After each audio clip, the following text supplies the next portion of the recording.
આ વિડીયોમાં વાત કરીશું અધિક માસમાં આવતા પંચરાત્રિ વ્રત વિશે। આ જાણવા માટે આપણી આ ચેનલને લાઈક, શેર અને સબસ્ક્રાઈબ કરજો। શ્રી ગણેશાય નમઃ, શ્રી વિષ્ણવે નમઃ। તો વાત કરીશું પંચરાત્રિ વ્રત વિશે। આ વ્રત અધિક માસની વદ 11થી શરૂ થઈને અમાસ સુધી હોય છે। 11થી અમાસ 5 દિવસ અને 5 રાત્રિ એટલે કે પંચરાત્રિ વ્રત।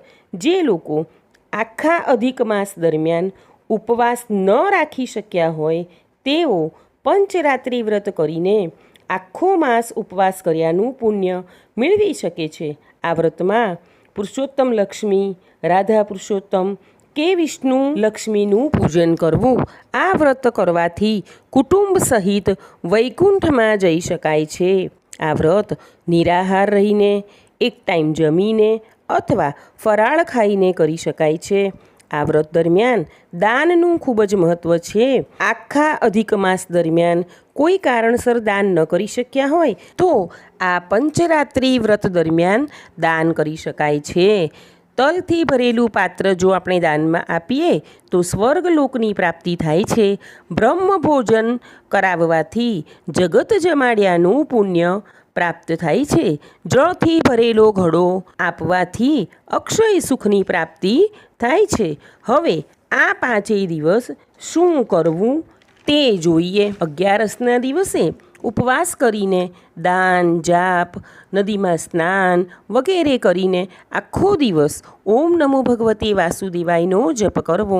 12ના દિવસે નારાયણની સેવા કરીને પારણા કરવા, જરૂરિયાતમંદને દાન કરવું। પ્રદોષના દિવસે ભોળાનાથની પૂજા કરવી સવારે અને પ્રદોષના સમયે, આ ઉપરાંત દાન કરવું। 14ના દિવસે હરિહરની પૂજા કરવી, જાગરણ કરવું અને દાન કરવું। અમાસના દિવસે પીપળાને જળ અર્પણ કરવું, દીવો કરવો, 5, 11, 21, 108 પ્રદક્ષિણા કરવી। આ ઉપરાંત પિતૃઓને વંદન કરી માફી અવશ્ય માંગી લેવી। હવે પંચરાત્રિ વ્રતની મહિમા કથા સાંભળીશું।